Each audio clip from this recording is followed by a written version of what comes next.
राधा स्वामी जी। बाणी बाणी संत दरिया साहेब। गुरु प्यारी परम सत्कार योग साथ संगत जी।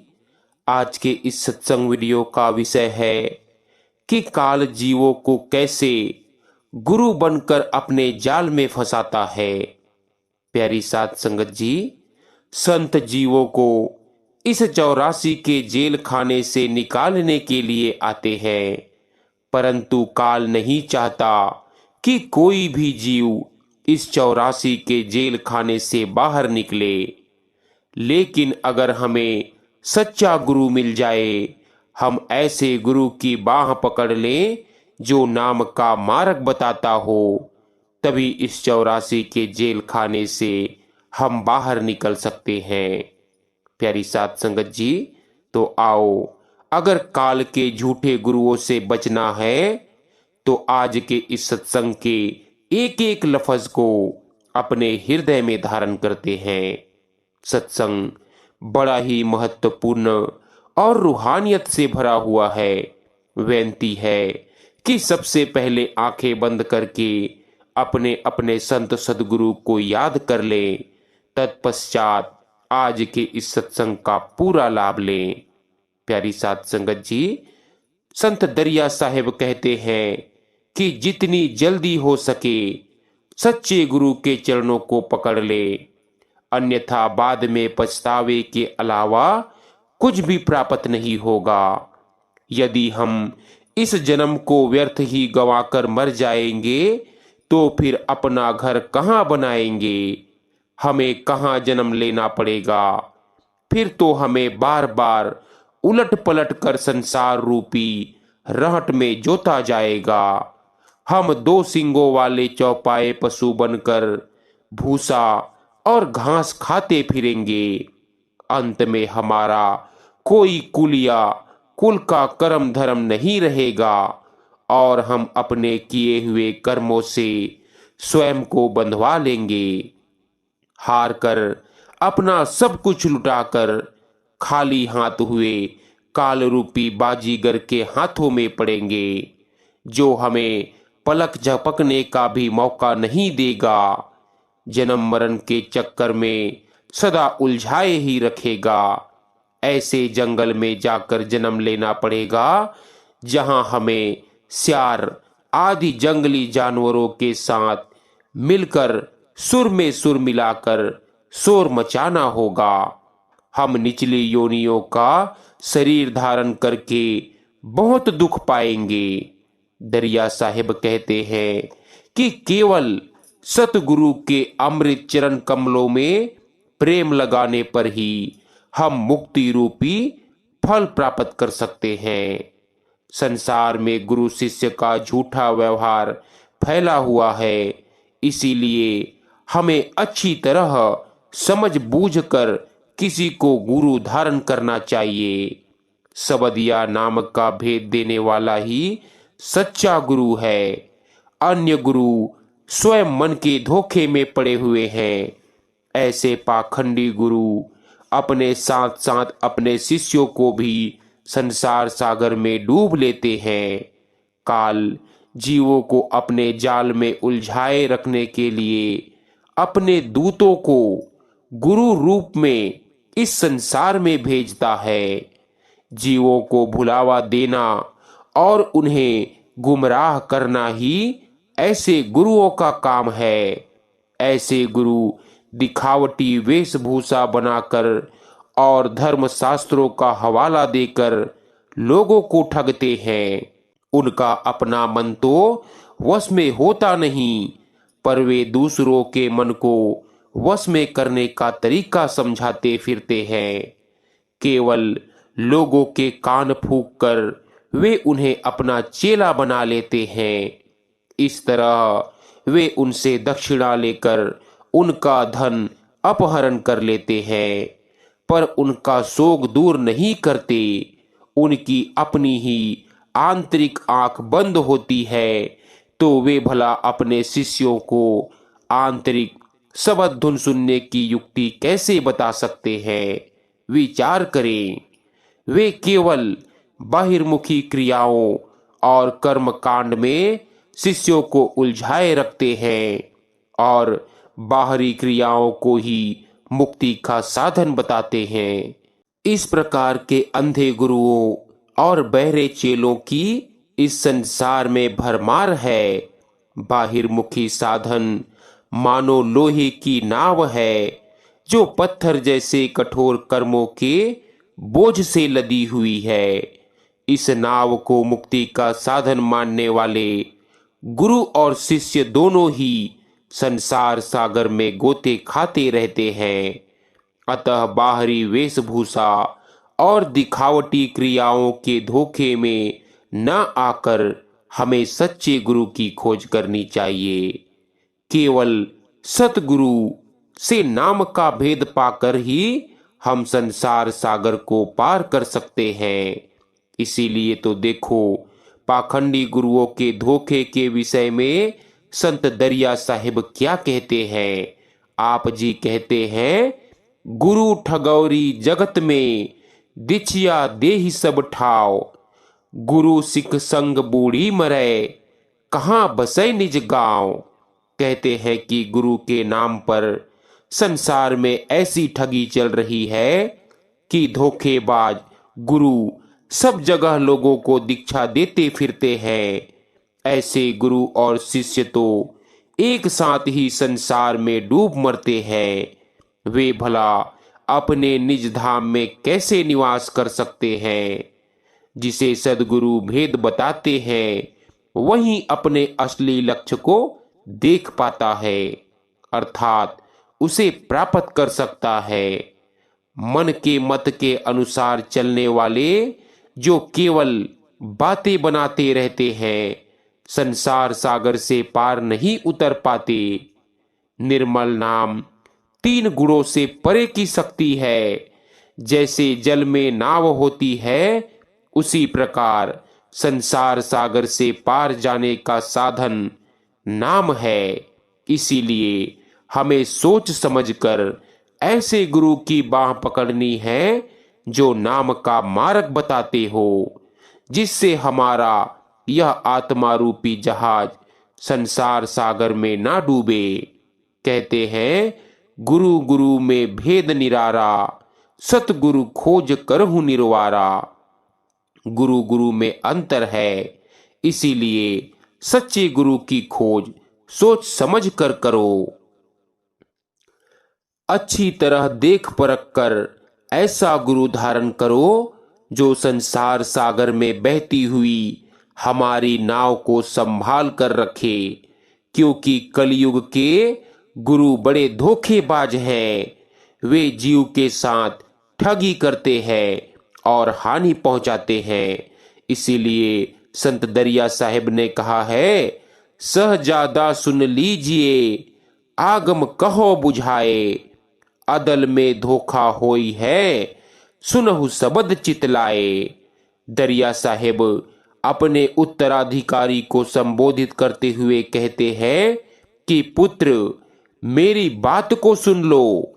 आगे जो बात होने वाली है उसके बारे में मैं तुझे कुछ समझाता हूँ। काल के 2-4 दूत पाखंडी गुरुओं के रूप में संसार में प्रकट होंगे।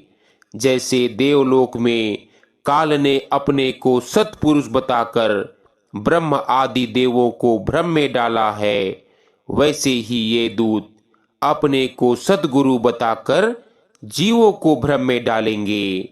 जिसे अपने आप को परमात्मा का सच्चा ज्ञान नहीं, वह दुनिया को ज्ञान देता फिरता है। ऐसा गुरु यम के द्वारा नरक में डाला जाता है। जो ब्रह्म को पहचाने बिना स्वयं को ब्राह्मण कहकर संसार का गुरु बनता फिरता है, उसे कहीं भी कोई ठिकाना नहीं मिल सकता। कहते हैं, घर घर गुरु कान जो लागा, निर्मल ज्ञान ज्योति नहीं धागा। जो गुरु बनकर घर घर में जाकर कान में मंत्र फूंक कर चेले बनाता है, उसके अंतर में कभी भी परमात्मा के निर्मल ज्ञान की ज्योति नहीं जलती। जो गुरु बनकर शिष्य के कान में गुरु मंत्र तो फूंकता है, उसे इस बात की समझ नहीं है कि गुरु का कार्य क्या है। वह तो बड़ी आसानी से दुनिया को कह देता है कि वह मुक्ति दिला सकता है, जबकि वह स्वयं भी ठगा जाता है और साथ ही दूसरों को भी ठगता है। जो पाखंडी साधु कान में गुरु मंत्र फूंकता है, लोग उसे ही गुरु कह देते हैं, लेकिन वास्तव में न तो वह किसी का गुरु है और न उसने किसी को शिष्य ही बनाया है। दरिया साहिब कहते हैं कि सच्चा गुरु तो वह है जो अपने शिष्यों को सत्पुरुष के सच्चे नाम का भेद देता है। कहते हैं, मोर पक्ष सुंदर अति नीका, अहि कर भोजन ज्ञान बिन फीका। कहते हैं कि मोर के पंख बहुत अच्छे और सुंदर होते हैं, परंतु वह तो सांप खाता है। इसी प्रकार कुछ गुरु भी सुंदर नीले पीले या गेरुए वस्त्र पहनकर लोगों को अपना चेला बना लेते हैं, परंतु आंतरिक ज्ञान का अनुभव न होने से वे होते कच्चे हैं और कर्म भी बुरे करते हैं। पाखंडी गुरु गुणों को छोड़कर अवगुणों को इकट्ठा करते हैं। वे दुनिया में लोगों को अपना शिष्य बनाते फिरते हैं। उनका सुंदर वेश ऊपर से देखने में तो बहुत अच्छा लगता है, परंतु वे केवल ऊपर से हंस दिखते हैं। उनके अंतर में तो कौवे के समान मैल भरा होता है। जो गुरु बनकर शिष्य का धन तो लेता है, पर उसके दुखों को दूर नहीं करता, वह गंदगी भरे नरक में पड़ता है।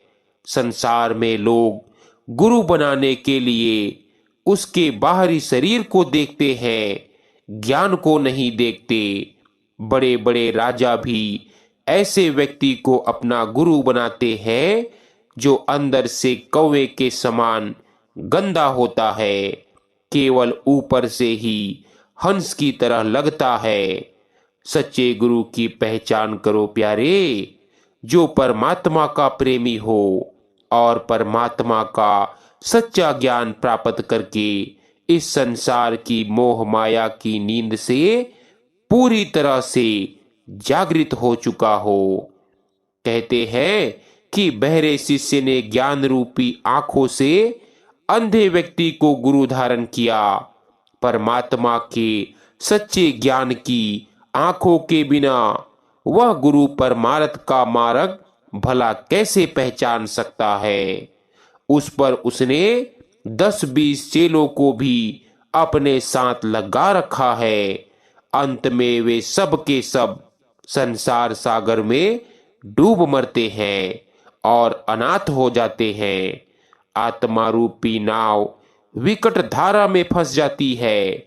गुरु रूपी मल्लाह ना समझ है, संसार सागर के भंवर में पड़कर उस गुरु का प्रदान किया गया भक्ति रूपी पतवार भी टूट जाता है और वे सभी पाखंडी गुरु के जाल में फंसकर कहीं किनारे पर नहीं बल्कि बीच धारा में डूब जाते हैं। दरिया साहेब फरमाते हैं, आंधर गुरु बहिर चेला, दो चले एक साथ, ना वो सुना ना वो देखा, आरसी लिए हाथ। कहते हैं कि गुरु अंधा है और शिष्य बहरा है, दोनों एक दूसरे के साथ चलते हैं। गुरु के हाथ में दर्पण है, परंतु वह देख नहीं सकता और शिष्य सुन नहीं सकता। ऐसे में भला उन्हें परमात्मा का दर्शन कैसे हो सकता है। भाव यह है कि आंतरिक रूप से अंधा गुरु अपने हृदय रूपी आईने में प्रतिबिंबित परमात्मा को देख नहीं सकता। फिर वह अपने आंतरिक रूप से बहरे परमात्मा की बात में रुचि न रखने वाले शिष्य को कैसे कथा सुना सकता है। कहते हैं, रोगिया चाहे वैद्य बताए, वैद्य करेगा घात। शिष्य चाहे सो गुरु बतावे, तब बिगड़ेगी बात। कहते हैं कि यदि वैद्य रोगी के मन की इच्छा के अनुरूप उसे उपचार बताने लगे तो वह रोगी का अहित ही करेगा। इसी प्रकार यदि गुरु भी अपने शिष्य के मन की इच्छा के अनुरूप उसे उपदेश देने लगे तो परमार्थ की बात ही बिगड़ जाती है। कहते हैं कि नाव विकट संसार सागर में पड़ी हुई है। इसे पार करने के लिए पाखंडी गुरु के द्वारा दिया गया पतवार भी वक्त पड़ने पर टूट जाता है। उस समय पाखंडी अंधा केवट मल्लाह उसकी कोई सहायता नहीं कर सकता। ऐसे में नाव में बैठे जीव को यमदूत लूट लेते हैं। वास्तव में इस संसार सागर से अविनाशी सतलोक पहुंचने के लिए सतगुरु ही सच्चे मल्लाह हैं, जो सील और संतोष रूपी नाव पर बैठाकर जीवों को सतलोक पहुंचा देते हैं। दरिया साहिब कहते हैं कि हे पंडित, जो मैं कह रहा हूं विचार पूर्वक सुनो। तू राजगुरु बनकर राजा को भी अपना शिष्य बनाता है तो उसके कर्मों का भारी बोझ तू अपने सिर पर लेता है। फिर तेरा शिष्य यानी वह राजा जो जो हत्याएं करेगा वह कर्म तेरे सिर पर भी पड़ेंगे, क्योंकि राजा अपने गुरु के निर्देश के अनुसार ही कार्य करता है। उसके सभी अच्छे बुरे कर्मों में तू भी भागीदार है। फिर काल तुझे वैसे ही पछाड़ेगा जैसे शिकारी अपने शिकार किए जाने वाले जानवर को मारता है। संसार सागर में तेरी स्थिति भारी पत्थरों से भी भरी हुई लोहे की नाव के समान होगी। पाखंडी गुरु रूपी मल्लाह संसार सागर के बीच हार मानकर डूबने लगता है। कहीं भी थाह न पाकर वह डूब जाता है। उसने बहुत से स्त्री पुरुषों को शिष्य बना रखा है, वे भी संसार सागर को पार नहीं कर पाते और उसी में डूब जाते हैं। इस प्रकार ए पंडित, तूने न तो अच्छी तरह से स्वार्थ ही साधा और न ही परमार्थ ही कमाया, बल्कि खुद अपना नाश करके सब कुछ बिगाड़ लिया। हम झूठी प्रशंसा की बातें सुनकर मन में खुशी से मगन बने रहते हैं, जबकि सच्ची बातें हमें गोली की तरह कड़वी लगती है। जिस तरह निर्मल और पवित्र परमात्मा को वेद अवर्णनीय कहते हैं और उसके बारे में अनेक प्रकार से सुंदर ढंग से कथन करते हैं, उन बातों को तू बताता ही नहीं।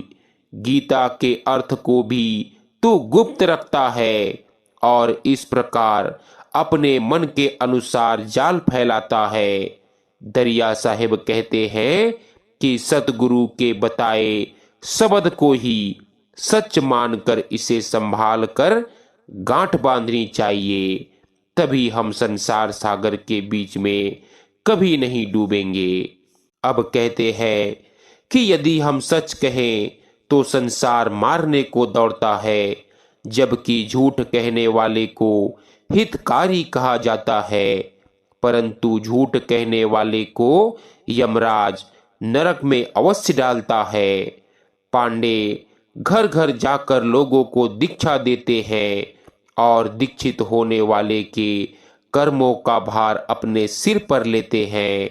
शिष्य तो जैसे का तैसा ही रह जाता है, अर्थात उसका कोई लाभ नहीं होता, पर फिर भी वे गुरु दूसरे के लिए कल्याणकारी कहे जाते हैं। वे स्नान करके अपने मस्तक पर सुंदर तिलक लगाते हैं तथा रोज धर्म स्थानों में घंटियां बजाते हैं। भ्रम का पर्दा पड़ा होने के कारण वे जीव को मारकर निर्जीव पत्थर की मूर्ति की पूजा करने के लिए चढ़ाते हैं। जैसे बगुला पानी के किनारे ध्यान मगन होकर खड़ा रहता है, पर मछली की आहट पाते ही उसे झट पकड़कर चट कर जाता है, वैसे ही वे भी आंखें बंद करके मौनी बनकर हाथ में माला फेरते हुए किसी अवसर की तलाश में बैठे रहते हैं। वेद कहते हैं कि वह बेअंत परमात्मा सारे संसार में सभी जीवों में व्याप्त है, फिर भी वे सभी जीवों का मांस खाते हैं। वे स्वयं अंधे हैं, आगे उनका क्या हाल होने वाला है कुछ भी उन्हें नहीं सूझता, फिर भी वे दूसरों को अपनी उंगली से राह दिखाते हैं। सतगुरु के चरणों को भुला देने वाले ऐसे अनेक अभिमानी संसार सागर में डूब जाते हैं। दरिया साहिब कहते हैं कि वे सच्चे नाम के भजन के बिना संसार की बाजी हार कर चले जाते हैं। अब देखो, दरिया साहिब हमें सावधान करते हैं कि हमें ऐसा गुरु नहीं करना चाहिए जो हमें नरकों से बचाने के लिए कहकर हमारी खुशामद करता है और हमसे धोती और पैसा लेता है, जो शास्त्रों को अपने साथ बगल में रखकर गीता का मत समझाता फिरता है, परंतु जंगल में शिकार खेलकर जंगली जीवों की हत्या करता है तथा अष्टमी और दसवीं तिथि को भैंसे की बलि देता है, जो हमें संध्या तर्पण और गायत्री का रहस्य बताता है, परंतु हृदय में उलझन होने के कारण दया भाव की बातें नहीं करता और बकरे और हिरनी को मार कर खाता है। ऐसे गुरु और शिष्य दोनों एक मत होकर भारी पाखंड करते हैं। जैसे पानी में पत्थर की नाव को दो दो मल्लाह भी पार नहीं ले जा सकते, उसी तरह ये दोनों पाखंडी संसार सागर से पार नहीं हो सकते। जिसे विवेक या ज्ञान होता है वह मन के धोखे को पहचान कर अपना तन मन और धन सब कुछ दया के सागर सतगुरु पर न्यौछावर कर देता है। सतगुरु उस जीव को संसार सागर से निकाल लेते हैं तथा उसकी मुक्ति हो जाती है। पाखंडी गुरु वेदों को पढ़कर भी परमात्मा का भेद नहीं जान पाते और बार बार संसार में जन्म लेते रहते हैं। दरिया साहिब कहते हैं कि सतगुरु की दया के बिना जीव को कोई ठिकाना नहीं मिलता, इसीलिए सोच समझकर हमें किसी सतगुरु की बाह पकड़नी चाहिए। कहते हैं कि ऐ मनुष्य, तूने तो बाहरी शरीर को देखकर गुरु धारण कर लिया है, पर उसके अंदर तो भ्रमों के विकार भरे पड़े हैं। ईश्वर की बातों को भी वह अपनी बातों के ताने बाने में बुनकर सुनाता है। वह बाहर बनाई गई पत्थर की मूर्ति पर फूल पत्तियां चढ़ाता है। इस प्रकार सजीव पौधों से पत्तियां को तोड़कर निर्जीव पत्थर की मूर्ति की पूजा करता है तथा इस कारण वह जबरदस्त काल के अधीन हो जाता है। वह मंदिर के भीतर भैंस की बलि देता है और कहता है कि परमात्मा तो जीव से भिन्न है, जबकि सच्चाई यह है कि परमात्मा हर जीव के अंदर उसी प्रकार विराजमान है जैसे सूर्य की किरणें सब जगह शोभा दे रही है। वह अपने मस्तक पर लेप लगाकर तिलक लगाता है, कंधे पर जनेऊ धारण करता है, परंतु बलि के लिए बकरे का सिर काटता है। उसे मांसाहारी जीव के समान मांस का चस्का लगा हुआ है तथा वह मछलियां भी बहुत खाता है।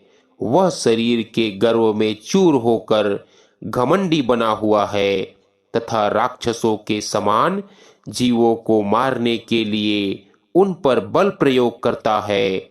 ऐसे में काल रूपी शिकारी उसे खदेड़ कर मारेगा और वह पक्षी की तरह उसके अति सूक्ष्म जाल में फंस जाएगा।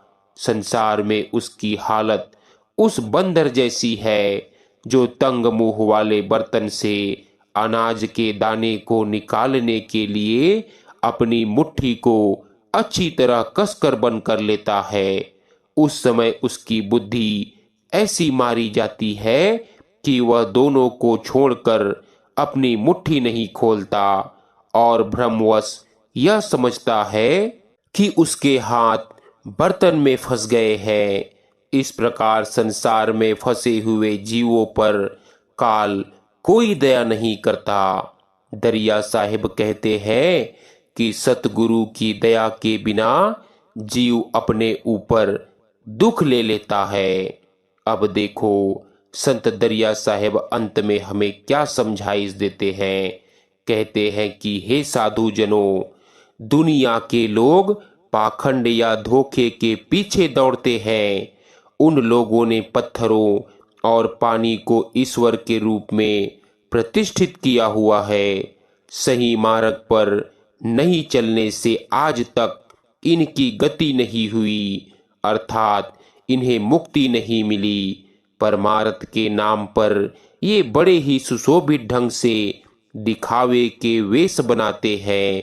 सुंदर माला गूंथ कर अपने गले में पहनते हैं, नाचते गाते और तालियां बजाते हैं।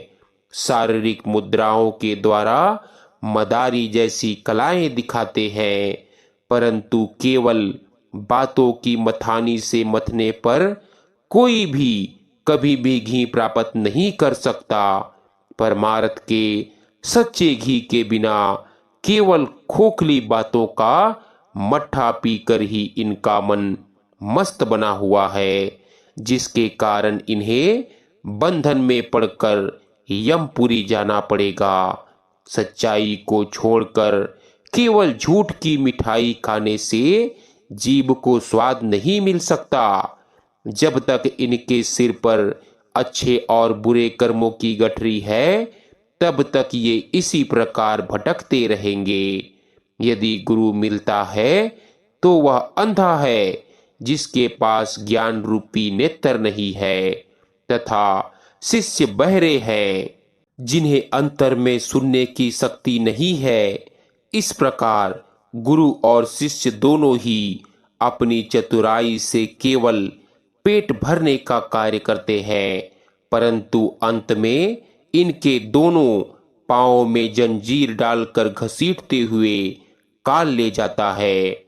वैसे तो कुछ लोग कहते फिरते हैं कि हमारा गुरु अच्छा है, जिसके द्वारा धर्म, अर्थ, काम और मोक्ष ये चारों फल हमारे घर आते हैं। दरिया साहिब कहते हैं कि इन्हें तभी सच्चाई की समझ आएगी जब यमराज इनकी बाहों को मोड़कर उन्हें कसकर पीछे बांधकर अपने साथ ले जाएगा। सो गुरु प्यारी साध संगत जी, हमें भी काल के झूठे गुरुओं के पाखंड में आकर उनके साथ नहीं फंसना है। हमें सच्चे गुरु के साथ जुड़ना है, जो शब्द का मार्ग बताता हो, नाम का भेद देता हो। प्यारी साध संगत जी, आज का यह सत्संग हमारा यहीं समाप्त होता है। मिलते हैं एक नए सत्संग वीडियो के साथ। तब तक के लिए आप सभी को प्यार भरी राधा स्वामी जी।